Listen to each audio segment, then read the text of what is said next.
So, can you briefly tell me why you quit the IS and why are you, what is your role in the government over there? Like, as in what do you work on over there? I didn't really understand that. Okay. So, first of all, let me thank the organizers, Prajwal Seth, Gautam Deka, and Biplab Das, for organizing this talk, which is at very short notice because it was not planned when I left Melbourne. I had many other engagements, but then when I was requested by Prajwal, I said, why not? Let's also see if I can squeeze in, and we managed to get this time, which is great. So thanks for organizing this. Now the question, I want to go straight to the questions, okay? We want to get to the content, so no going around the bush, beating around the bush. So the question is, why did I leave the job and what do I do in Melbourne? So I left the IS in 2000. I joined in 1982, as was explained. So by now my batchmates are all the chief secretaries of different states. In fact, they have been chief secretaries for the last 4 or 5 years, many of them. And they're also secretaries of government of India and all that stuff. And some of them are even more senior to the Secretary General of the Lok Sabha is my batchmate. He's senior to the Cabinet Secretary according to the protocol, right? Now, I would have definitely been in that zone if I had continued. But here's the problem. I left. I had to leave. Why? Because I was talking to students in Bhadohi district yesterday. And in fact, not yesterday, day before yesterday. For 2 days, I spoke to more than 1,000 students who sat in a place where in this kind of a zone there would be about at least 300 of them. Okay, that is the kind of density. They were sitting in the coaching classes. They were sitting there because the whole system has failed. And so the point I was saying is that so I lost my thought. So the point about the problem of the system, which is what I started by describing to them, is that everything in India has failed. Okay. So why did I leave? Why did I have to leave? Because as I told them, you guys are lucky. Your power is on. These guys were not lucky. Their power was not on. They were sitting in pitch darkness. This is the real India. This is like the elite. And in the IS, I had the benefit of directly managing the system. Okay, which many of you might have, some of you might be children of IS officers and IPS officers, and I don't want to, you know exactly how it works, the system, because you've got the family now. But I did not have that background, and I went in and I found the system to be 100% corrupt. And also, so I was not an economics student. I was a science student. I had no idea what the hell is going on. I started by asking questions. I did a post-graduation in economics from India. Didn't understand the answer, didn't get the answer. Then I went to Australia for a year. I started getting a hint of the answer. Then I did a PhD in USA and I finally found the answer. But actually much more than that is my work in Australia, which has given me the more clear answers, even more clear. Okay. But what happened to make me leave the IS was quite an important question. It's not something you do easily because you've done some pretty good hard work to get in, okay, in the first place. What I was doing a PhD, and my economics PhD in USA. I was standing outside, your class. I was standing in the reception, the front area of our department, Caprillion Hall in University of Southern California, and I was with a South Korean student. And the South Korean student who was doing a PhD, he said, "You guys," because there were 4 or 5 of us IS officers also doing a PhD there in different areas. He said, "You guys are bloody smart. You guys are really intelligent. You master everything that goes on in the academic world here. You're really at the top. But your country is effectively shit." He didn't use the word shit, but he's basically summarizing, right? He said, "Your country's in shambles. What's the reason?" And the reason, I said, "Okay, look, it's those guys. You know those guys, the politicians? They're bloody bad. They're gundas, they're, rascals or whatever." I kept blaming the politicians, and I said, "Okay, now I did that. I felt good for a while, and then I went back to my room, which is, I had my own private room to study my PhD, and then I sat there and said, shit, what did I do? I'm now talking, it's okay to talk to a fellow Indian, When we are talking to each other, IS also will tell another Indian, look, it's all the shit politicians, right? It's okay, we manage like that. But you can't do the same thing with another country's person. He's a young guy, he's much younger than me, he's doing a PhD, he's a very smart guy, and he's asking a very intelligent question. So, I said, is it possible that I can keep blaming politicians for the rest of my life? Does it make any sense? And I think the answer to me was, no. I might be able to succeed within the country, but I can't do it forever. And so that's the day I decided that I have to be the politician. After having decided, you can imagine a guy like me who's got no political skills, who doesn't look like a politician, who doesn't have any grassroots experience, nothing, but who knows how politicians work, and they're really tough and dirty, and I'll come to that, how hard it is, politics in India. So how the hell do I become a politician? Well, I said, first of all, we start a party. So I wrote down on a website, I created a website, one page called Victory of India Party. Now, I didn't resign immediately my job at that point. Okay, I was still doing a PhD. I resigned a little bit 2 years later. But then I said, let's form a party quickly. If I'm going to be a politician, I might as well start a party immediately. And there are a lot of Indian students in the USA. So I managed to collect them on the internet. We started a group called India Policy. It's grew like rapidly. A lot of people saying, let's do it, let's do it. Fine, now we're going to go and change the India. By 2000, we're going to start this Liberal Party, and I'm going to be there, and I'm going to resign my job, and I'm going to be in the front. We said, let's do it. Anyway, the middle class. I'll come to the middle class. My lessons, I've learned a hell of a lot in the last 20 years.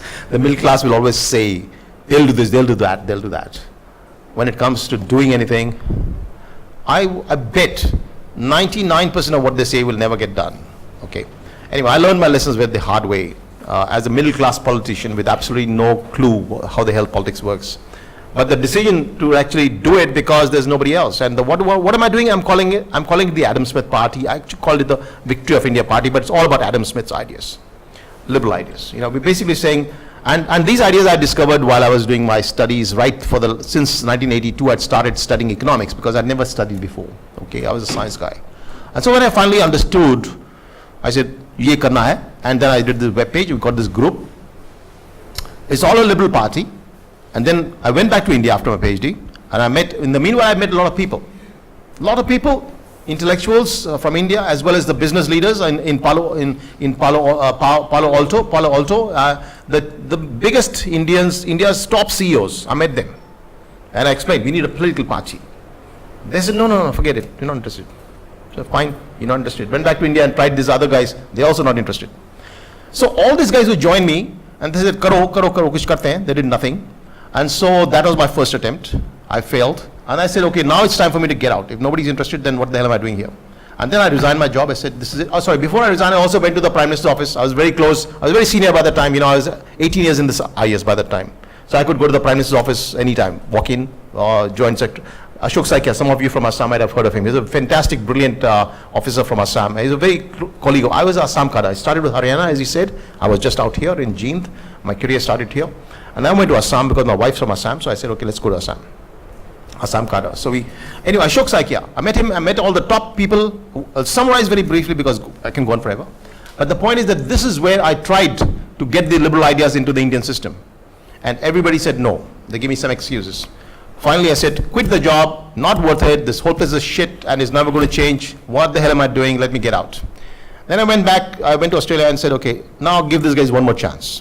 Let me organize a big gathering of all the so-called intellectual liberals. And there were about 30, 40 of them. The writers, you know, you might see Gurcharan Das, Bibek Debroy, many others, S.V. Raju, whom you have not heard, and so on. Many other people that I connected with, and Sharad Joshi of the Swatantra Bharat Party. He's actually a liberal party.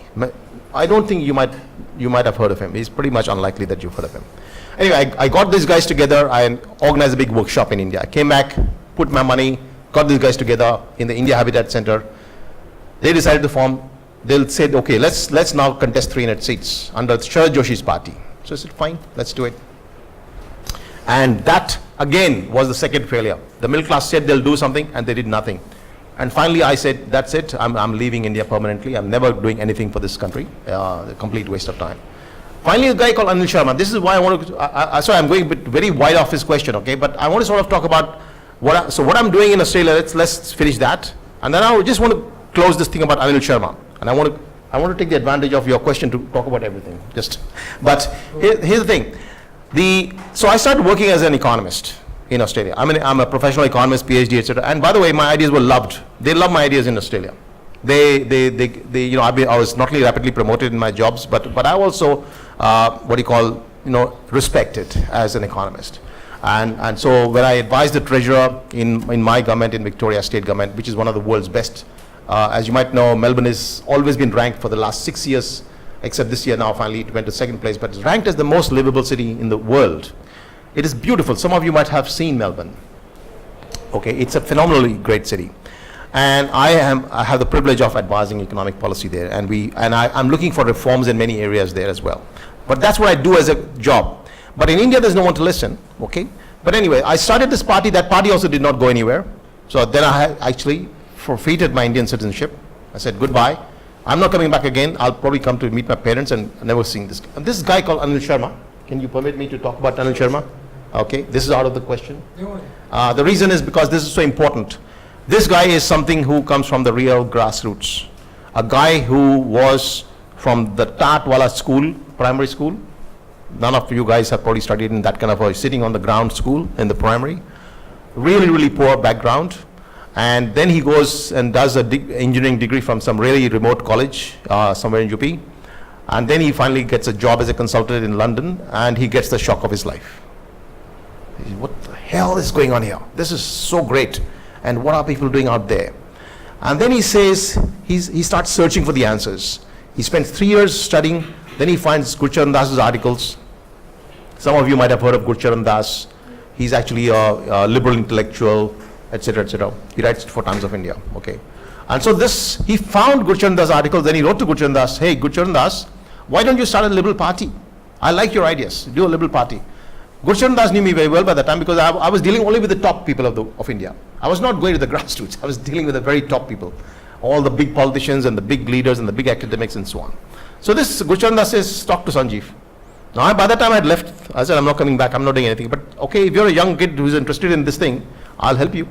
So I started helping him out, and we basically started into a process which has led to this political party being formed.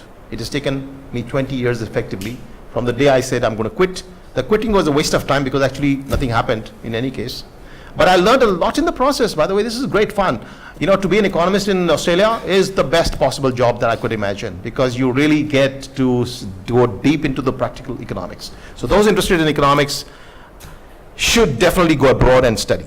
And then they should probably work as an economist somewhere, because really there's no other way to learn economics. India is complete shithole for that. You know, you'll never learn economics in India, okay? You might learn something useful here. This is not a bad university, but you might learn nothing in others. Anyway, back to Anil Sharma and why we are here. Anil Sharma is the grassroots guy. If I am the thinker behind this exercise, who knows both the theory and practice of governance, because I worked in IS, in senior levels.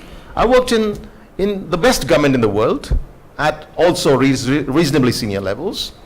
I've got a PhD. I've got all the other, postgraduate diplomas and whatnot in business, etc. So I have this so-called intellectual, capital to drive this exercise. But without Anil, this doesn't work, which is that grassroots thing. So he's from Badawi. Some of you might know, he's renowned for carpet in production. Basically a large Muslim population that produces carpets for export, and there's a large Hindu and other population that is very poor. Now that's where he comes from, and so he started this grassroots work, and from there we managed to get, I've just come from this, this place that I told you, 300 kids. I can only say that within 5 minutes, there's a wave out there of, demand for change. What is happening here is that everything in India is so maybe I should not do this. I should now let you ask a question.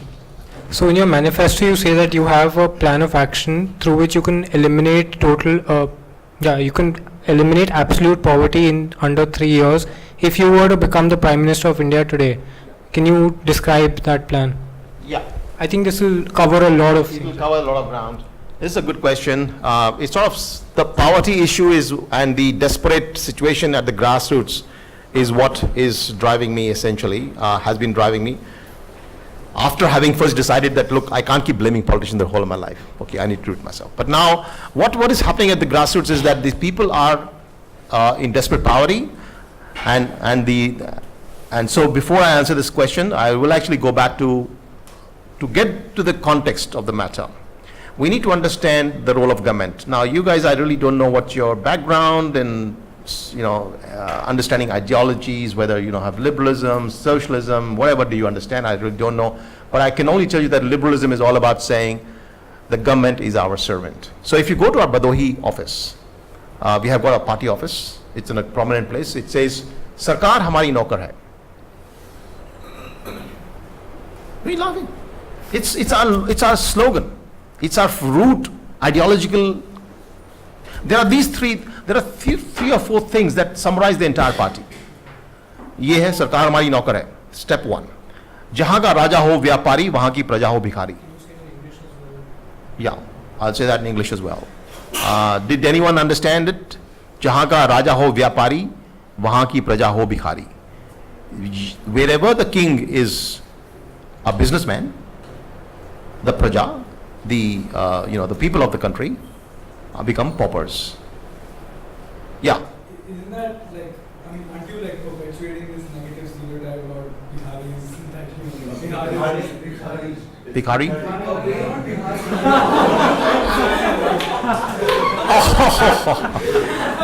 Sorry, my pronunciation may be to blame for that. I meant Bhikhari. Bhikhari.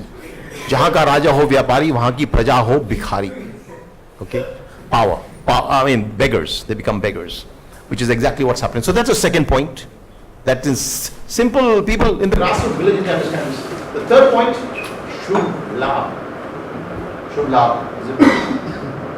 I think stop working. Still working. I'm fine. I can keep talking. Shubh Labh.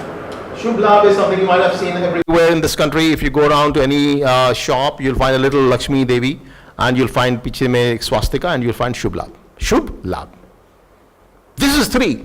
That's it. This entire idea is liberalism.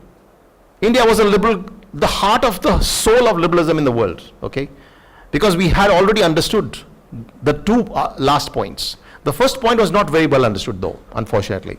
The fact that Sarkar is our servant.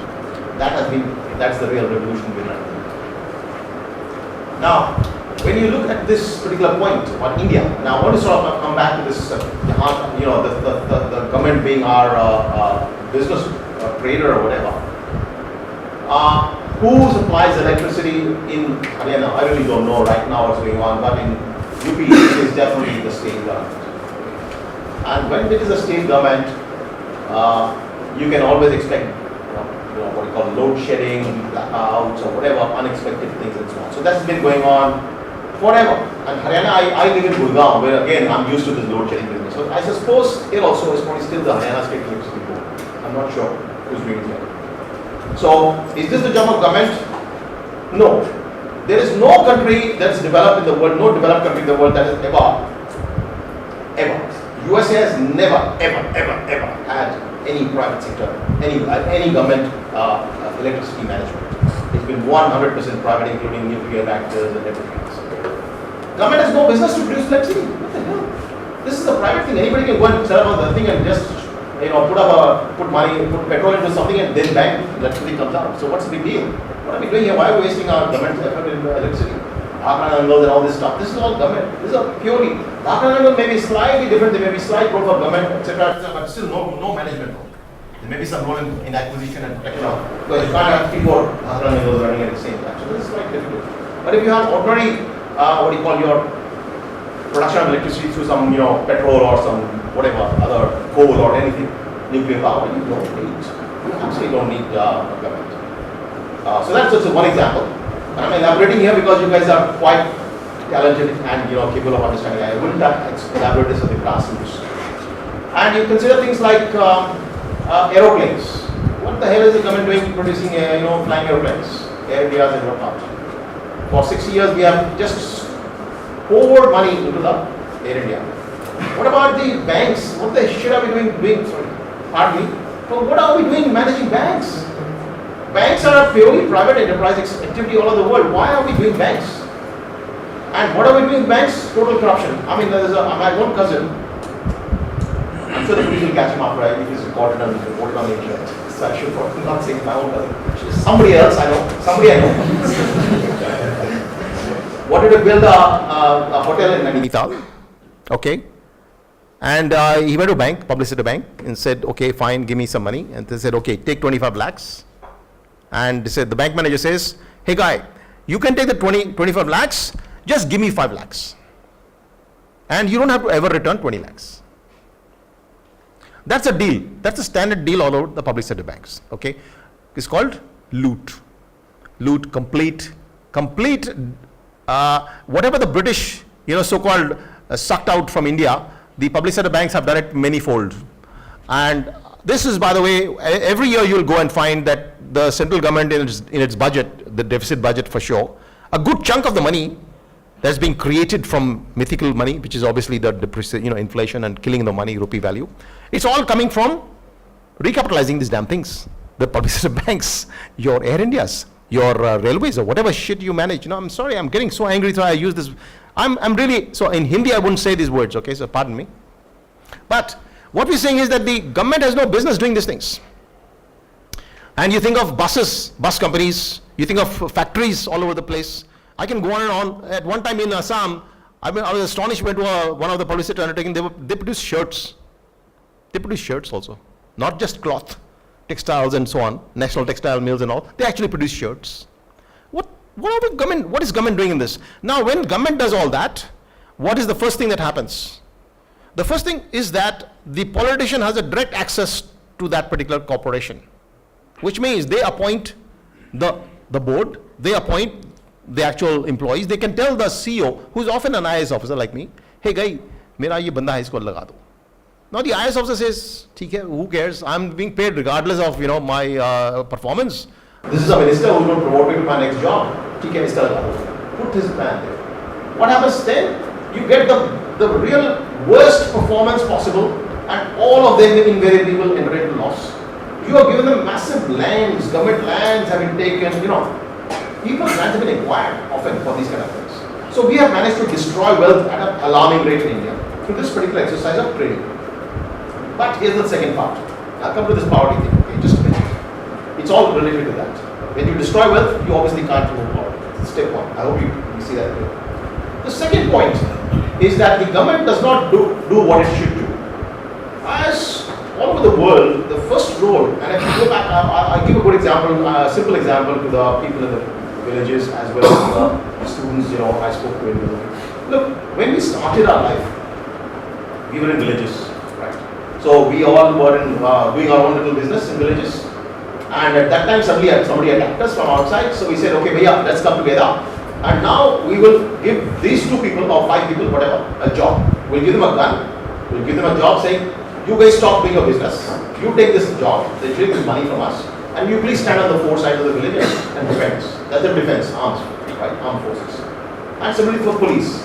And then we had, we are having disputes and killing each other. So we need a judge. We said, okay, we'll pay a judge.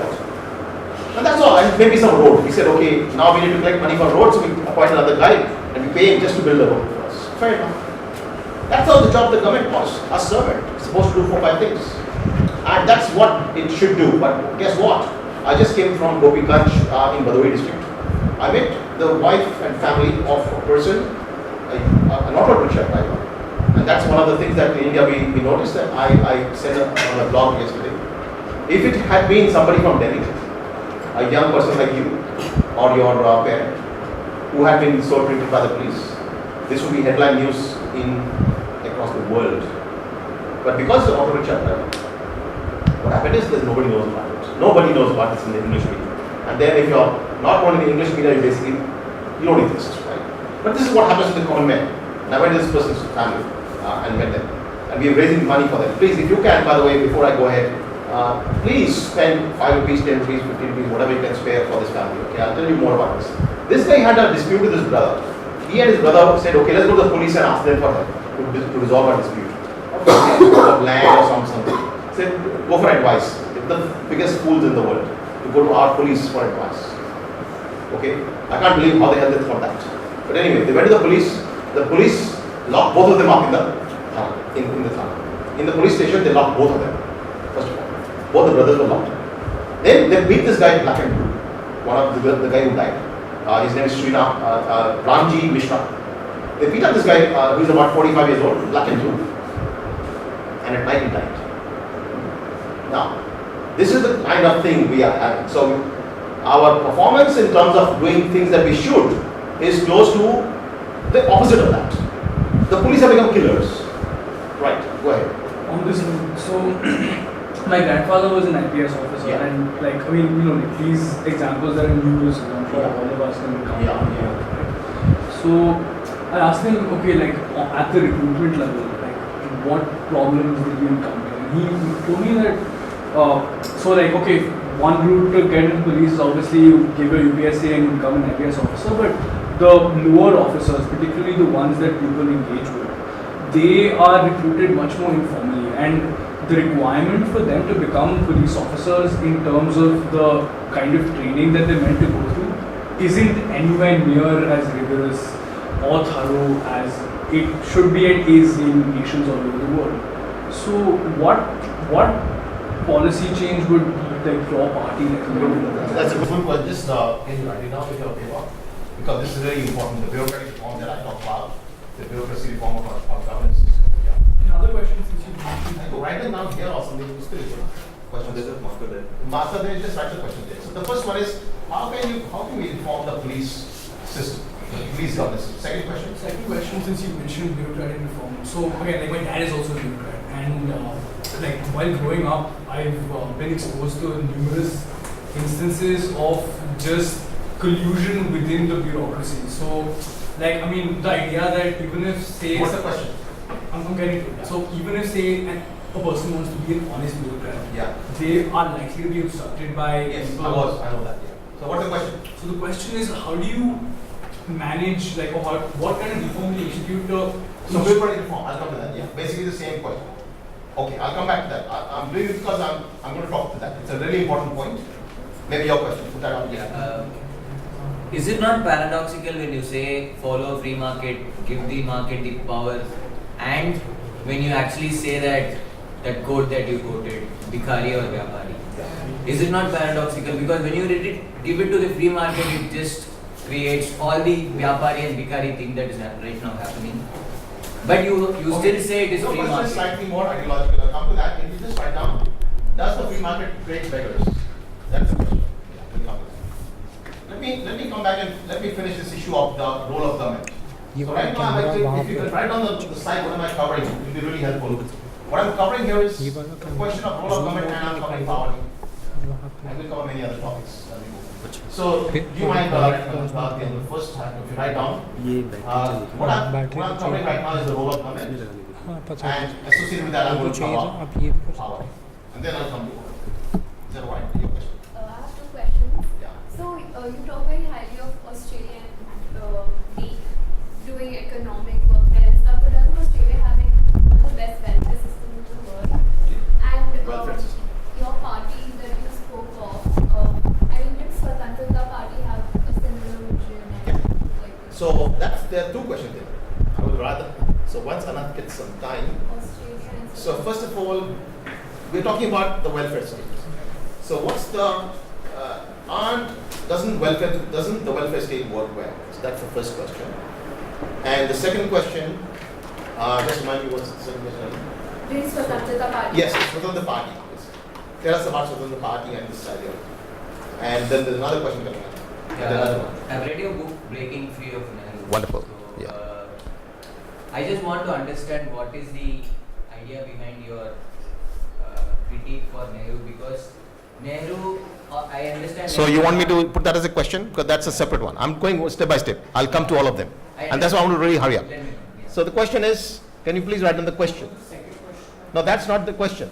Hold on. I will take this thing. This was not the question. This is what I'm doing, what I'm covering. This is the question. Questions come here. The welfare system comes here.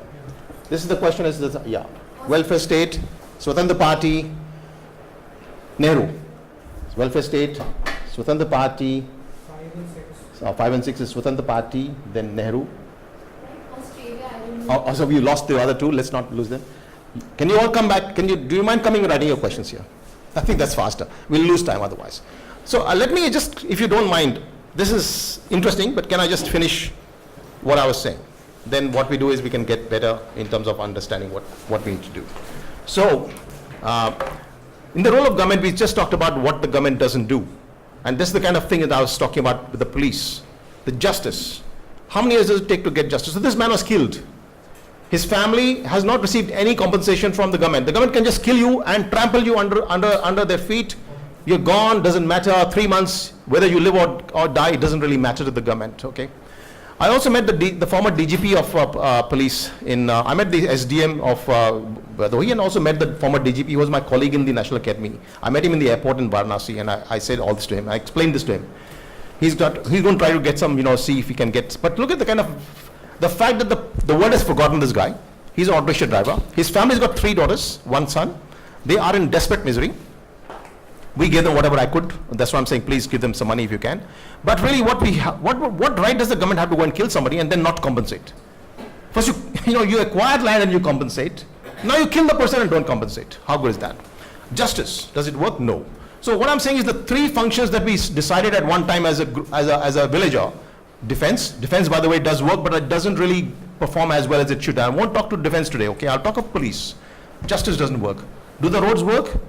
All the IIT engineers combined, all the IIT engineers of great IITs and so on, they can't build a bloody single road in this country, okay? They don't know how to build a road.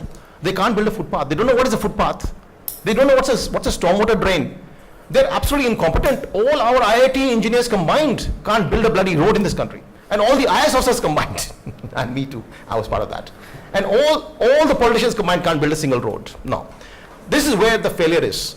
Schools, colleges. I told you, these people, schools, colleges, why are they sitting in the coaching class? Because all schools, colleges, apart from, I don't know, a few fancy ones, with swimming pools in Delhi, all of them have collapsed. They are like khandar. Khandar means ruin. Ruins, they're in ruins all over the country, where they exist. And I was Secretary of Education Assam, and I know for sure that half of them don't even exist. And I saw how many schools were, the amount of, so what's going on is, the government is acting like a suction machine to suck out your blood in many different ways. Your blood is being leached out from your body in many different ways on a daily basis. Your money is going to fund these politicians and their children who study abroad. They have houses not just in all the big cities of India, but they have houses all over the world. I can assure you that our big politicians do not have property just in India. They've got property all over the world. I saw this in the IS. I saw all this, and that's where I decided that is not going to work. Back to the question of poverty. Poverty is contributed from the wealth. So the reason why I decided that this is required is because I discovered that poverty is never created, poverty cannot be eliminated by government. It's not the job of government to eliminate poverty. And I'll come to the welfare state and some of the issues there in a minute. Poverty is eliminated through the free enterprise of people. When people do their own business, they do their own work, they will move on rapidly. The best example I give, and I know some of you might start rebutting and debating, and I think those debates we can put out for the last few minutes, but I can give so many examples. North Korea, South Korea, I read my book, which you've read. But think of Cuba and Singapore, which I actually came across just relatively recently. Cuba was much richer than Singapore, and they're small countries. I'm thinking 2 small countries. Remember, when you start talking about experiments, you need to know their control experiments. You can't compare Singapore with India. I'm not doing that. I'm comparing North Korea with South Korea.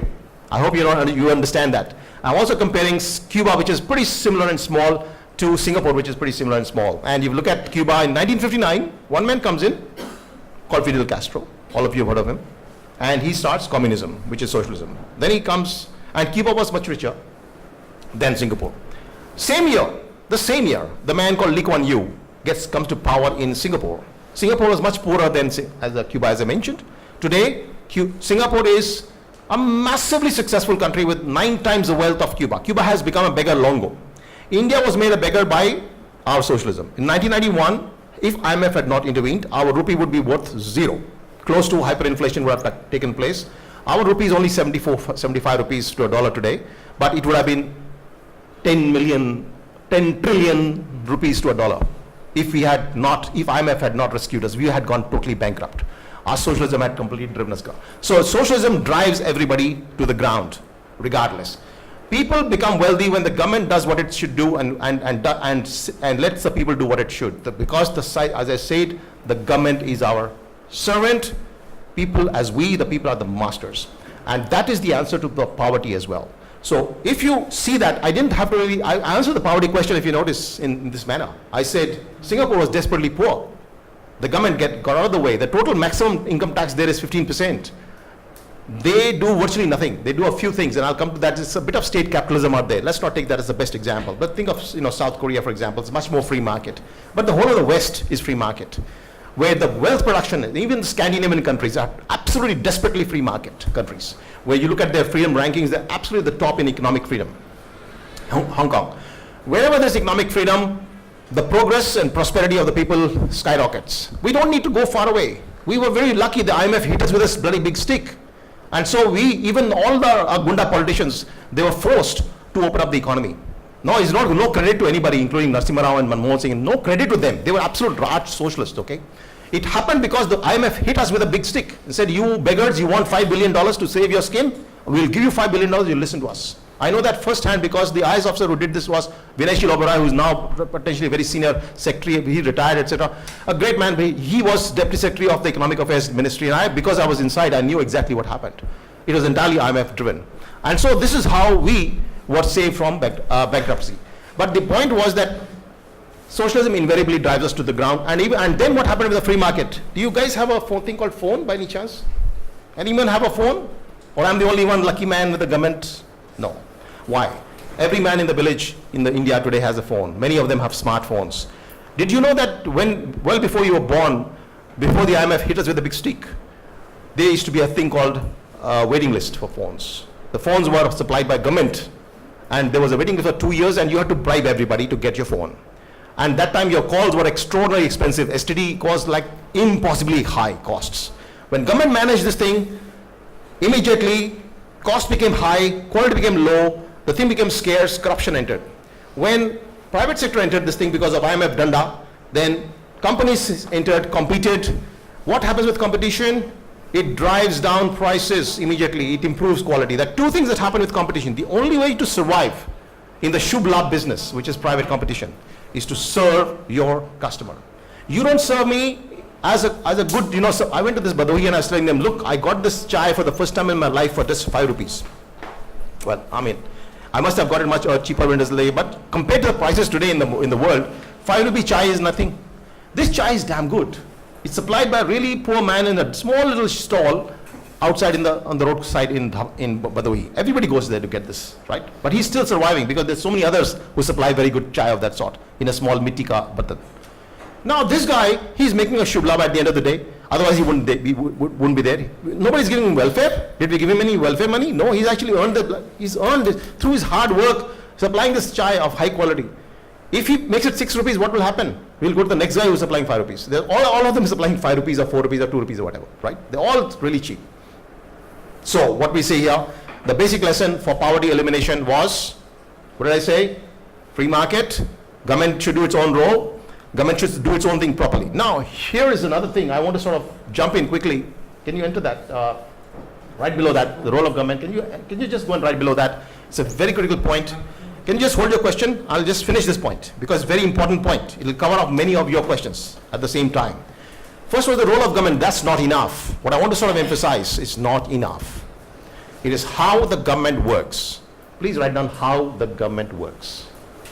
These are two very fundamentally different things. The role of government is part of extended economic liberalism and all those political ideas. How the government works is actually part of new public management, which I think was alluded by Prajwal at the start of this talk. New public management. How the government works. There is no IS anywhere in the world. Not many of you know that, but there is no IS and there is no crap of this sort. Do you know that in Australia, the officers there, including all the top people, are appointed on contract from the open market. They can be appointed when the requirement is there. They are appointed in the open market, recruited from the open market by the concerned. So it starts like this. Let me summarize. I've explained it at great length, but let me summarize in my books and all that. So the chief minister, he has to hire 10 secretaries. That's all they have. Now, these 10 secretaries he will appoint on a contract. He will hire them from the open market based on the best possible talent in the world. There is no question of being only Australian citizen. You can be anybody. If you are really good, you are hired in Australia. Okay, you got to do this job. Then the chief minister does not hire anybody else after that. Only these 10 people are hired. The next person, the next level is hired directly by this man. So they are called deputy secretaries or under secretaries, whatever. There are 4 or 5 in every department. These are hired by, not by the minister, not by anybody else, but by the secretary. He goes to the open market and says, I got this job which pays $300,000 per year. I want you to do the following things. You'll report to me.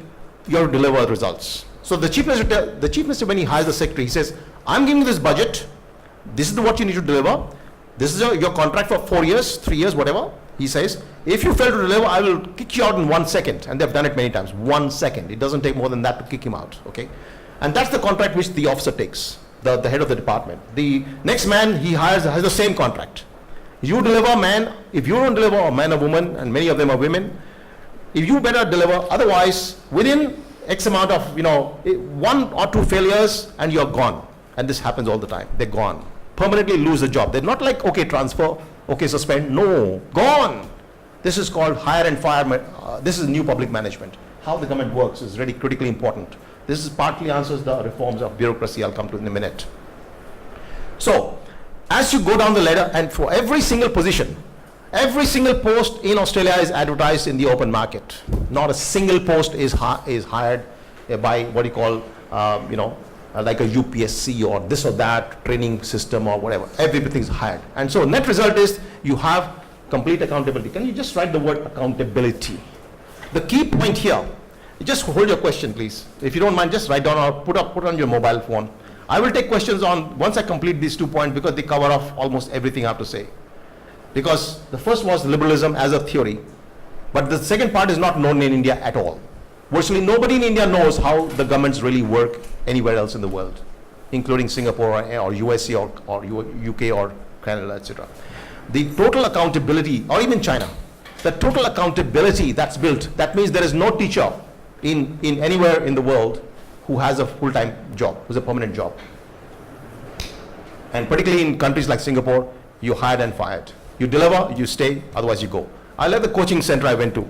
I told the coaching center guys, students, well, just like your age, everything else, they're much skinnier than you, they're underfed, you're relatively healthier, but the same age, okay? These kids, they're being taught by a person who's a coach. They're teaching them bachelor's level science of the 3rd year. They're teaching them very advanced stuff, okay? The guy is not qualified. The guy who's teaching them is not qualified. But they have come and paid him because he knows that subject very well. He's mastered that subject so well that he can teach that little section of chemistry or organic whatever very well. I asked them, what happens kids, because the kids are paying the guy, not the guy paying them, not the government paying, the kids saying, okay. So I asked the kids, what happens kids if your teacher doesn't work and doesn't deliver the talks properly, doesn't teach properly, what will you do? They'll walk out, they'll leave, they'll cancel their subscription to that particular coaching class. This is gone, it's over. Accountability. What did they say? Jawabdehi. Accountability. Accountability is the way the world runs all over the world. In India, I got a job for 35 years. I mean, actually now it's going to be 38 years because my batchmates, if I'd stayed, I've already finished 36 or 82 batch, so 88. So I've almost finished 36 years and I still have another 2 years to go according to my age. I'm one of the youngest in my batch. 2 years, another 2 years to go if I'm still in the IS. So 60. So that means you can, 38 years roughly. Because I joined at 22, 23. So we're talking 37, 38 years of permanent job. And then guess what? I was, in my time, I was getting a permanent pension on top of that. I get no pension, I kick the job. But people of my batchmates are getting pension. So you have people, and now I'm not talking to you as students now, I'm talking of you as taxpayers.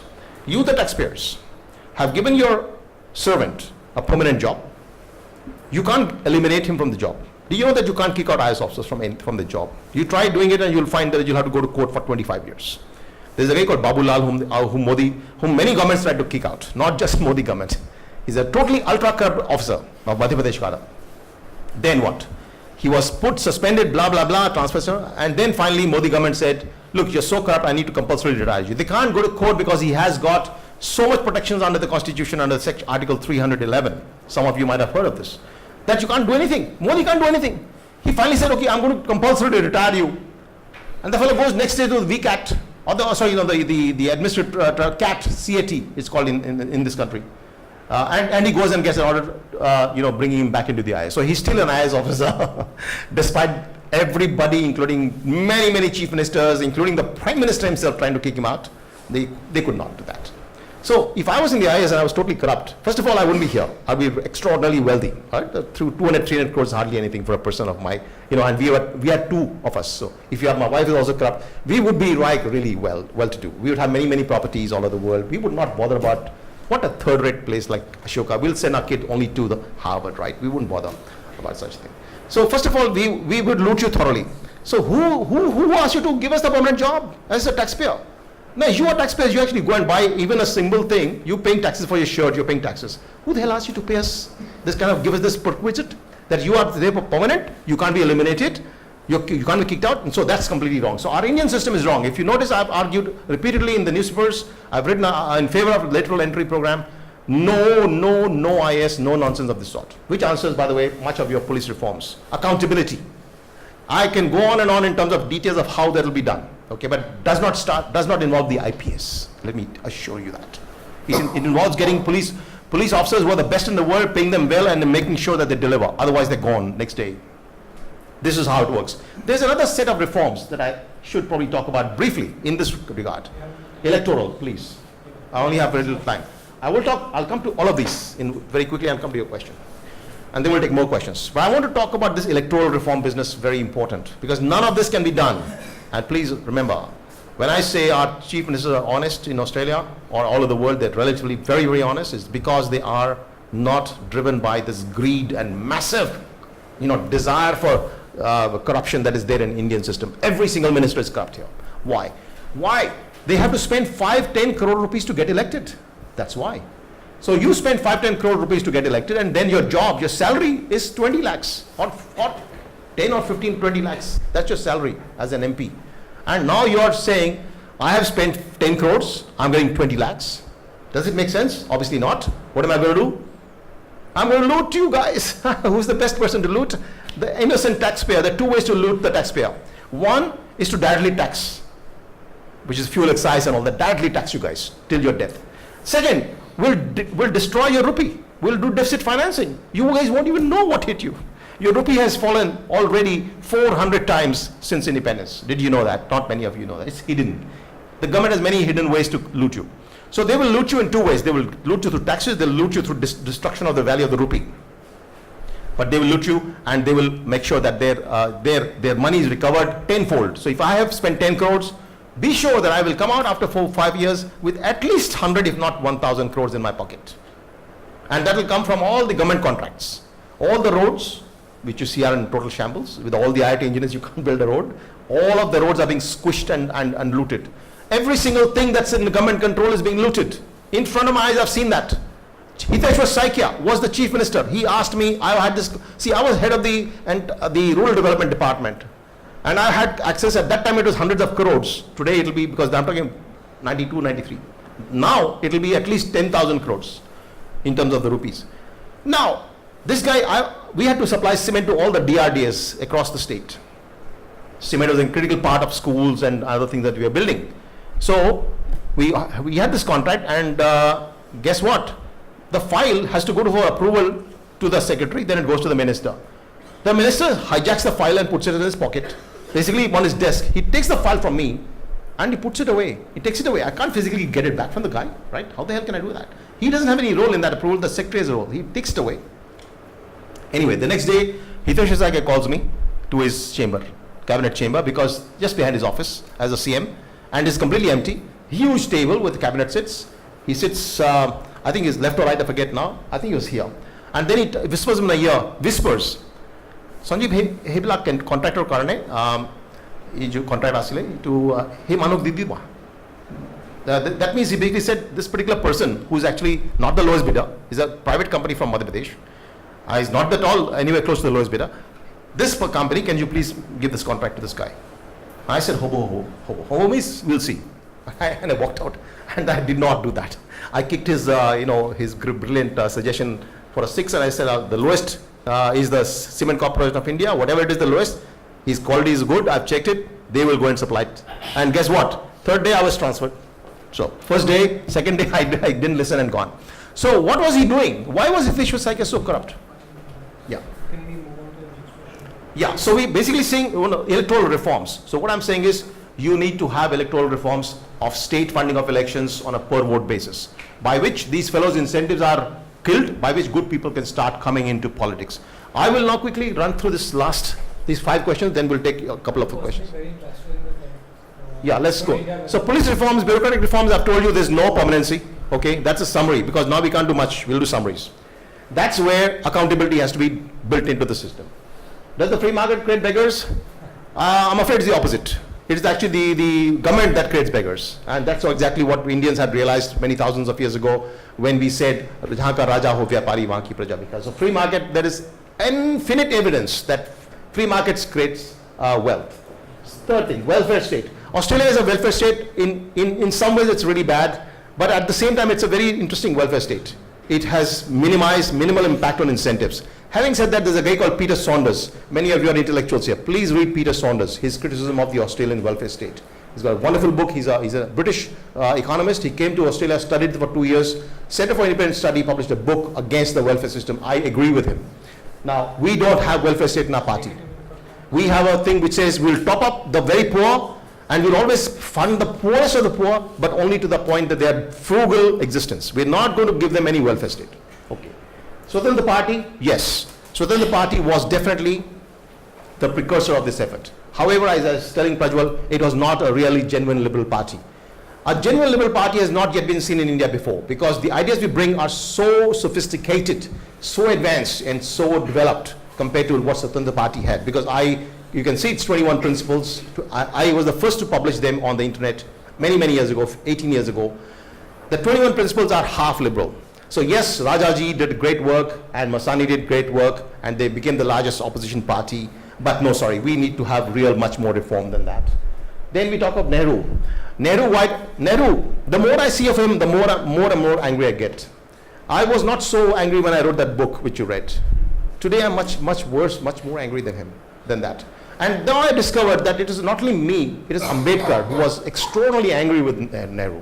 And guess what? What Nehru was doing with his first amendment, he started taking over all sort of companies, like bus companies in UP were confiscated by Nehru. First amendment. And I've got that in my book, you probably remember that. But by the time he had done the Sealing Act, etc., by 1953, Ambedkar resigned straight away. He said, this is not what I stood for. When I wrote the constitution and I was your law minister, I'm not here to curtail fundamental rights, to curtail the right to occupation. You're just seizing people's property without compensation. You're stopping people from doing what they should. Now, by 1953, Ambedkar had already started calling for the burning of the constitution. I only discovered it recently. I'm sorry, I'm so ignorant.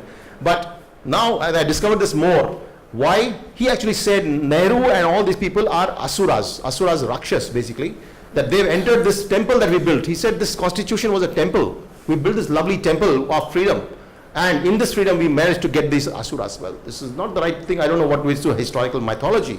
But here's the problem. I'm not the first man to be angry against Nehru. He actually said you burn the constitution, and he called them rakshas. I did not call him rakshas, if you notice. I think now I've come to the view he might actually be a rakshas. And there's much more I've discovered about him. There's a wonderful guy called Amar Habib. Please write down, search for him, you'll hit my blog immediately. I published his book, Amar Habib, AMARHABIB. This guy has worked for 4 years with farmers, and he studied the laws very carefully. I met another guy called Makarand Doijat. He's also associated with him, called the Kisan Putra movement. I met these guys in Pune recently. I just came back last week. This guy's book, you search for him, is on my internet, and read that book. It's called Anti-Farmer Laws. These laws were made by Nehru and strengthened by people like Indira Gandhi and others. Today, the Schedule 9, which was supposed to have 4 or 5 laws initially when it started, and Nehru said it will only have that, sealing or whatever laws, it has got 284 laws. I checked that myself yesterday. 284 laws are sheltered from judicial review. Your property rights have been completely destroyed. There's no right to private property. You have got no right to freedom of expression. You cannot say what you want because the police will come and catch you next day. You even put a Facebook post, they'll catch you. This is India. Okay, let's move on. I'll come to you. Please hold on your question. Now, remedying the this is completely a sixer. Okay, tax non-compliance is a very big point. But that's really a technical matter. Again, it cannot happen without accountability. If your income tax department is built with people from the Indian Revenue Service, who are my colleagues when we joined the IS, they are 90 or I won't say percentage, extraordinarily corrupt. The level of corruption there is mind-boggling, okay? Income tax officers are almost 100% corrupt. They're lower than them. Commissioners are. So when we talk of this ultra-corruption, how can you possibly have tax compliance? All you have to do to evade taxes is to just bribe the guy, okay? We can't get tax compliance properly, but we need to broaden the taxes and so on. That's part of our manifesto. Our policies will ensure tax compliance. I've got a complete section on tax compliance because in Australia they have phenomenal tax compliance. It's very, very sophisticated and competent, and that's where we need to go. Environmental sustainability. Again, this is part of our manifesto, but environment cannot be managed without a world-class economic policy to deal with externalities, but also you have to make sure you are incentivizing the private sector appropriately. There's a lot of stuff that I've got on environment on my blog as well, but in the book as well. Education reform, no government management of any school or any college or anything. The government will simply support the poorest of the poor through vouchers. Border security, should India become welcome refugees from Rohingya?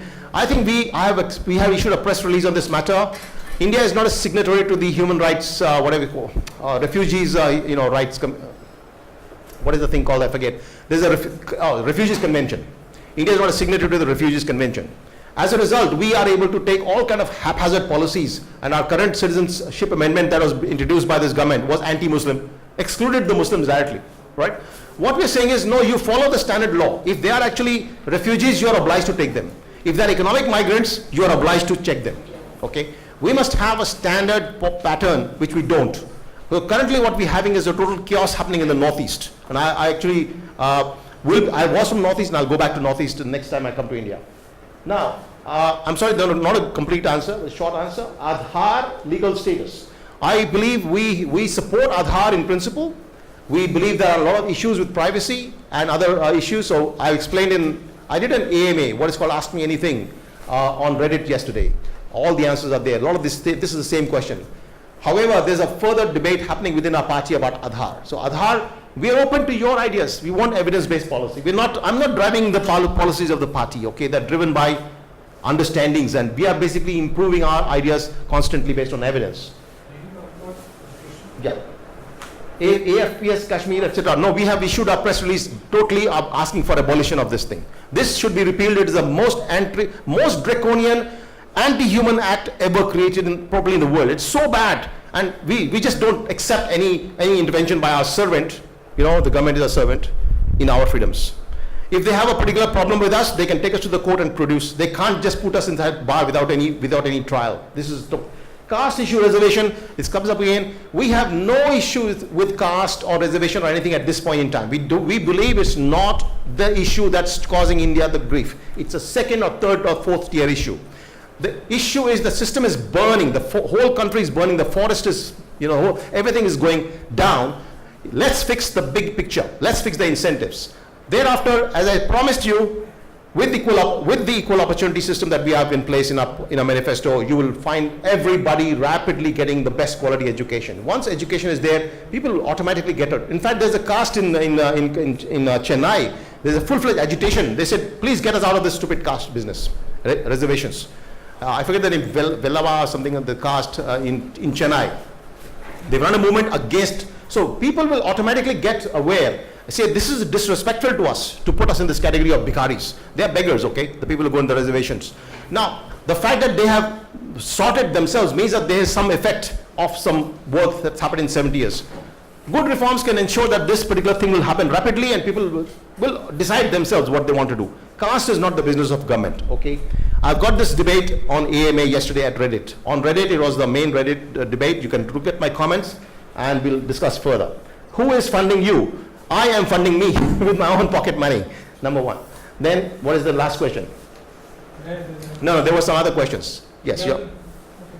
Oh, there are questions here. Your question is there? Put your question there, please. Okay. Next question was defense, national security. I believe that we have become so weak in defense, and I was sharing an article recently from India Today which says we cannot fight a war for more than 10 days.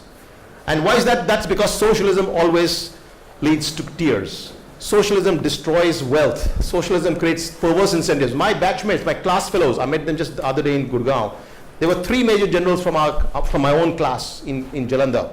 I met one of them, and he agrees that even in the army, corruption has started taking root. Corruption has actually been going on in the army, in the MES and other places for quite some time, and now it has taken firm root within the army of India. Where does corruption come from? It comes from the incentives within our system. You guys understand incentives. Hey, can you please write down EFC? efc.sabhlokcity.com. Prajwal, you might be able to do that. You remember my name, my title is SABH. So that is I wrote a book for children. I wrote a book for children from year 10 to 100. It's a book which explains incentives, explains economics, and Vernon Smith, the Nobel Prize winner of 2002, calls it a great book. So which is a good thing, because it means I've got some message across there. That book is really simple, 20 pages, explains incentives. What is happening is that incentives are perverted in socialist model that we have. We need to get rid of that. Justice, we have got a complete 4 or 5 page detailed discussion of the extensive reforms needed in the justice system. It is so hopeless we can't even begin to describe. I can't explain because I have already overshot my time. Police, we discuss, if you have become potentially sorry, I can't read that. Somebody speak it up. So, your manifesto says that there will be legal restriction against incitement of violence. And Sorry, there will be what? Restrictions against incitement of violence. And right to bear arms do not allow sophisticated arms for general safety. But if you become tyrannical, yes. and I want to bring. How will you defend yourself against people like me? Good point. That's exactly why there's the amendment in the US Constitution, which Second Amendment, I think it's called. I forget the number, which gives the people the right to bear arms against the state. Is that what you're talking about? You said I can't incite violence to speech. Yes, we insist on complete absolute freedom of speech, except that you directly go and incite violence. But then your manifesto says a person who commits an action will be liable, not a person.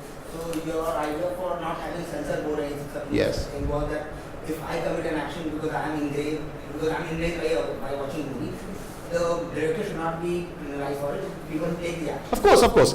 I mean, you have no business to go and attack and burn property just because you're offended. But then if I- Go and suck it up. We are living in a place with billion people. Everybody's got a different view. Don't listen to that person. My idea is to or defense against the potential illegal state is an incitement of violence. I didn't get the. Do you mind coming here and explaining what is the incitement of violence? What are you saying? To fight against the potential illegal state, you need violence. A tyrannical state is not part of the liberal ideology, right? But we are stopping the state from being tyrannical. I'm saying, what if you come there? This is a very good question. That is why we have the right to bear arms in our manifesto. You as citizens will have a right to bear your arms in self-defense. Now, I would imagine that like in USA, there's going to be a lot of debates on this issue, and it's not a matter, it's not closed in 1 second like this when I talk. You will have continuous debates about what's the limit to this thing. Can you have AK-47s? Can you have, big battle tanks in your house? I think there's the debates. But the principle is that the right to bear arms in your self-defense, because the police doesn't come at the right time when you need it, etc., is an integral part of liberalism. And by the way, did you know that the most non-violent man in the world, Mahatma Gandhi, was completely in favor of this particular right to bear arms? So please do that research on that. Access to capital considering capital like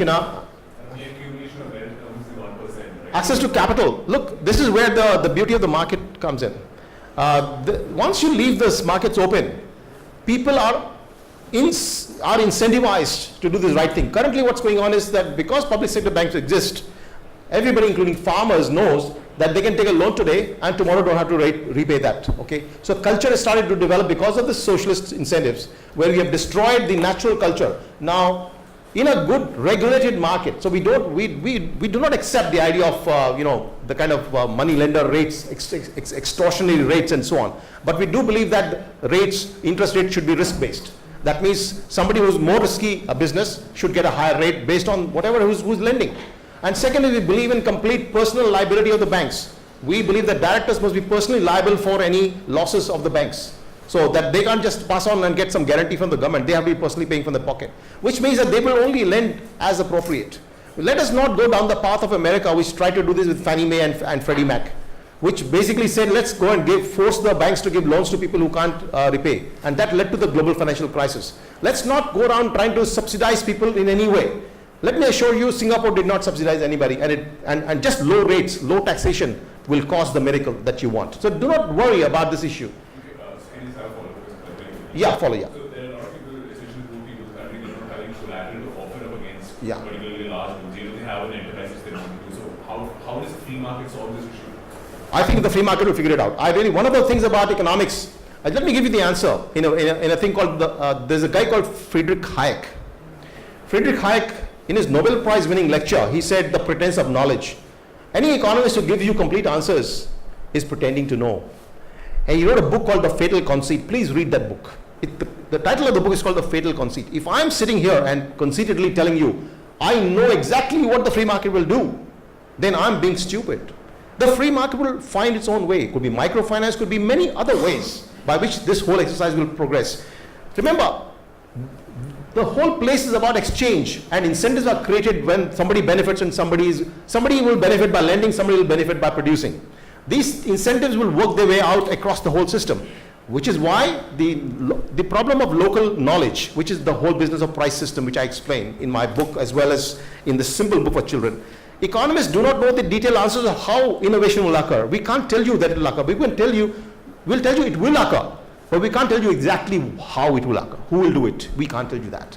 And I think let us try to be humble and let's not give the government a role to give you an answer to everything. Like, okay, this is how it will work, right? There are two more hands. Okay, we need to finish this. Okay, this one first and then you write two How more. will you win? But that's Forget that. That's not even a question because it's not something for me to do, it's for you guys, okay? It's your life, you see my hair? How many years do you think I've got to live? Very few? I'm on the way down into the grave, okay? And you guys have got the whole life. So it's your country. You do it. It's your business, not mine. Now, what is this thing? Next question. Your question? Yeah. Any question? Yeah, so do you think we can replicate the real system in the 26th century BC in terms of freedom to control supply of money and printing money through a private enterprise? Yes, our model is completely getting rid of RBI and all this kind of RBI and all these things. Incrementally, by the way, we are talking of transitional processes. We are not going to rush into this exercise. It is not possible. If you rush into any of these reforms that I mentioned, by the way, including all the ones that I mentioned, you will create chaos. It has to be very, very thoughtful and incremental. So no, we will go to that in that direction, but not right now. It's a step-by-step process. There are two more questions. Sorry, you go ahead, and then you. Would you call yourself a neoliberal party? If not, No, we don't call ourselves all these wonderful names. We just say we are liberals. We have one principle, liberty. We are the masters. We are the owners of this country, or ourselves, our properties, our bodies. We are free people, and in my book I say liberalism is about liberty. You can call it neo, shio, whatever you like. It's your choice. Your question. My question was, so as far as I know, the principles of classical liberalism and like the economic principles that are underlying it, Yeah. it has the highest learning curve. Like It is. compared to the other parties, right? Yes, it is very difficult. So when it comes to grassroots level, it's really very difficult. No, it's not. Good question. Can I just jump in and answer? It's very difficult for you guys to learn. Let me explain this. For the middle class of India, they never learn. For most of the people who already went through the socialist model, they will never learn this whole thing. It will die. This idea of socialism will die when they die. So 99% of the Indians will never learn this idea. It's too difficult for them. They've been indoctrinated from God knows every possible direction. They will never learn. You guys will find it very hard to learn because you've come through an intellectual treadmill. Okay, you've already been imbibing a lot of more ideas than an average person in the villages. However, here's the beauty of it. In villages, I've done this personally, I've done it repeatedly. It takes precisely 5 minutes to explain the liberal idea. Precisely 5 minutes. Students, it takes precisely 5 minutes. The people who are really in desperate conditions. The liberal idea is so powerful. Already a wave has started assembling. We just started this effort about last year, okay, effectively, October last year. The real grassroots work. Within 1 year, we are now contesting and we have a leading candidate on Swan Bharat Yuva Morcha, which you guys might want to start. We have our student wing now called Swan Bharat Yuva Morcha. We are now the leading candidate in the biggest college in Bhadohi district, which has got postgraduate children from all over the neighboring 5 districts. We are the leading candidate. The candidate was going for ABVP, BJP's party. When he heard our ideology, because we put a young man who's a liberal into this as our party's candidate for the parliament, he started explaining. Once he explained the idea, the guy was persuaded in 5 minutes. He kicked off ABVP. He's with us. He's our first political candidate, and he is currently leading. His banners are everywhere. There's massive followers. I was astonished the number of motorcycle, blah blah blah. Swan Bharat Zindabad, kya kya, all this tamasha going on. We just started last year, guys. हमने तो कुछ किया ही नहीं अभी तक.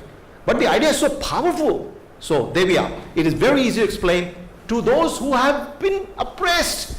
You guys have not been oppressed. Please, let me assure you, you are like soft touch, you know, ye pani ganda nahi pina, ye nahi karna. These guys live in kishore. इनकी तो life आपने बना के रखी, आपने नहीं बनाई. मतलब आपके ये जो फैमिली जो ट्रेडिशंस हैं, जो हमारी जो सोशलिस्ट, उन्हें they have ruined the lives of these millions of people. They are ripe for ignition. They are either going to Maoism or they're going to liberalism. Liberalism is the best idea. Yeah. Since liberty is like the foundational principle of Yes. Personal liberty. What are your parties or like what are your ideological views on like gender, sexuality? We are absolutely social liberal. We fully and we thoroughly congratulate the Supreme Court for its judgment on 397. We read our manifesto. We say it's none of your business what I do in my bedroom, guys. Get out of my way. You are my servant. Just think of the simple concept. It's very simple. I've had a servant. I'm in a village. I've had a servant to protect me. Now the servant says, oh, you can't have sex with that. Sorry. What the shit? Who are you? You are my servant. I paid you. You bloody mind your business. Just think of it simply. Okay, do not make big tamashas and big articles out of it. You are the master. You own your body. You are an adult. You do whatever you want. You can even imbibe drugs if you want, so long as you don't harm others. We say, do what you want. Say what you want, so long as you do not physically harm others. Now that means everything. That liberty idea is universal. You are a master. You're an adult. Don't be a little sissy boy. Oh, this guy said this, and go to court or start burning. Or don't burn buildings if you don't like something. Suck it up. This is life. And we want Indians to grow up. Okay? Yeah. Two short questions. One, as an economist, what's your view on GST demonetization? And second, what is the prediction of 2029? Okay, I don't make predictions, but I can tell you about GST and demonetization. GST, we think, is a very good reform. It's one of the best reforms it has had. However, it's got so many failures of implementation and design that I can't even list them. There are 7 types of levels of GST. It is extraordinarily extortionate, 28% in many cases. Third, this GST should have completely thrown open the borders between all states. But here's the deal. You try coming into Delhi, from Haryana, you go to Delhi and see what happens. 100 rupiya, ye wo, tax. What the hell, you stopping us? We're supposed to keep going. You manage your tax in any other way. GST was supposed to be a universal reform which facilitates business and mobility across the country as a one unified country. It has failed in many ways. Not really totally, but I would say it's a badly done reform. Everybody who knows GST will say it's a very, very badly done reform. Demonetization, when it started, I actually didn't really realize what was going on. I said, hey, okay, if it's part of a well thought out strategy, maybe some really good economists have done it, then maybe I'll support it. So within a few days it came out that they had demonetized 86% of the entire cash. Then we said, you guys have screwed up big time.